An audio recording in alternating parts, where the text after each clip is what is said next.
Bonjour et bienvenue dans ce tutoriel concernant un exemple d'utilisation du configurateur en ligne pour Thesis Island et importation de cette configuration vers Machine Expert. Premièrement, ouvrir un explorateur internet, copier et coller le lien en description de cette vidéo. Vous obtenez cette page. Cliquez sur Thesis Island, puis le bouton Continuer.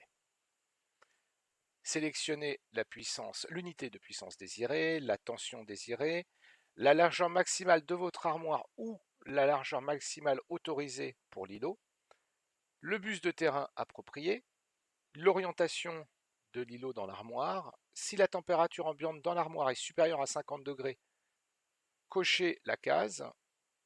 Si vous ne désirez pas de surveillance énergétique de l'îlot, décochez la case, puis continuez. Voici maintenant le configurateur à proprement parler. L'application que je vous propose de mettre en place est un tunnel de chauffe avec deux zones de chauffe, un convoyeur unidirectionnel avec sécurité intégrée de catégorie 2 et un ventilateur commandé par un démarreur progressif non communicant. Nous allons tout d'abord mettre en place les deux commandes de résistance, donc dans charge résistance. Voilà, un petit glisser-déposer. Il n'y aura pas de protection contre les courts-circuits. La puissance des résistances est de 4 kW. Voici. Et comme il y a deux jeux de résistance commandables séparément, nous avons cliqué sur copier. Vous voyez ici, il y avait un premier module, le deuxième. Voilà, résistance et résistance. Ensuite, nous allons rajouter la commande pour le convoyeur. Donc c'est un convoyeur unidirectionnel avec sécurité catégorie 2. Voilà, moteur unidirection catégorie 2, glisser-déposer. C'est un moteur de 15 kW.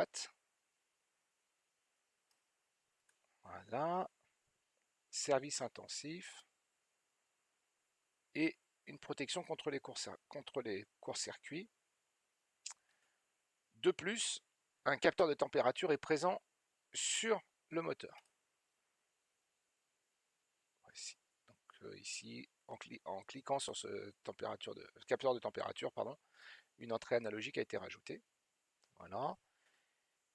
Et pour finir, nous allons rajouter l'interface de puissance pour la commande du ventilateur. Donc, interface de puissance, voici. C'est un moteur de 3 kW. Voilà. Il n'y a pas de capteur de température, aucune protection. Voilà. Et c'est tout pour l'interface de puissance. De plus, il y a aussi quelques entrées-sorties à récupérer en local. Donc nous allons rajouter appareil. Ce sont des entrées-sorties numériques. Voici. On va juste les poser ici, c'est juste plus simple. Voilà, donc le module s'est mis ici. Donc nous voyons les 4 entrées, 2 sorties numériques, les 2 entrées et une sortie analogique, l'interface de tension pour le contrôle énergétique, les 2 contacteurs de puissance pour les 2 résistances, les 2 jeux de résistance, le démarreur de sécurité et son disjoncteur associé, l'interface de sécurité pour le démarreur de sécurité et l'unité de puissance, l'interface de puissance pour le ventilateur. Continuer. On retrouve donc toute la configuration et là nous allons exporter. Voilà, le fichier est exporté. Nous passons maintenant à Machine Expert. Voilà, donc fichier, nouveau projet. Voilà. Nous prenons un M262 par exemple. Donc voilà. OK.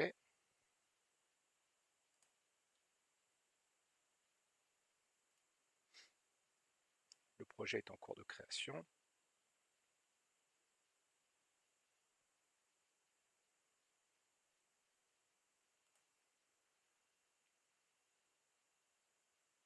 Voilà, le projet est créé. Donc nous allons d'abord sur Ethernet 2 ajouter un appareil qui est le scanner Ethernet IP.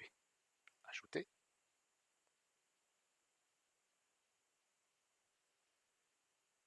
Nous cliquons sur scrutateur Ethernet IP. Et là maintenant dans Ethernet IP Targets, dans Motor Starters, Thesis Island, ajouter.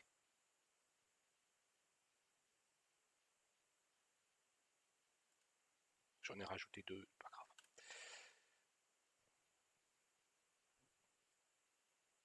Fermer.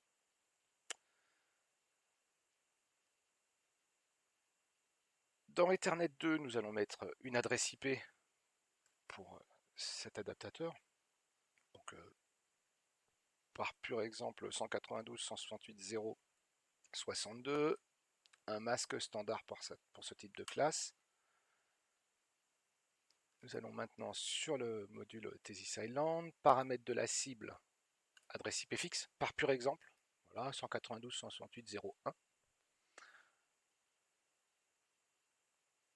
Si dans Overview, démarrer hors connexion, hein, donc vous voyez que voilà, ici vient d'apparaître configuration. Voilà.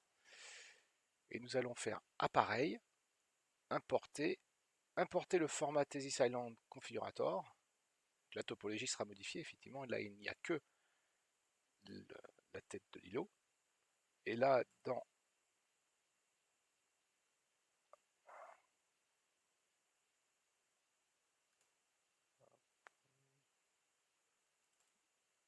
les téléchargements, juste que j'aille chercher le bon fichier. Donc, c'est celui-ci.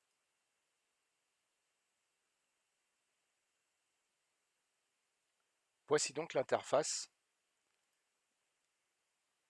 et donc les différents modules que l'on voit ici. La liste des différents modules qui est ici. On retrouve avec une petite erreur de traduction ici, entrée-sortie analogique alors que c'est numérique. En anglais, il est écrit digital. Petite erreur juste de traduction. Ici, on retrouve bien l'interface de tension pour le contrôle énergétique. Les deux démarreurs, contacteurs, pardon, pour la partie résistance chauffante. Le contacteur pour la partie sécurité du convoyeur. Et ici, l'interface de puissance pour le ventilateur. Le tutoriel est terminé.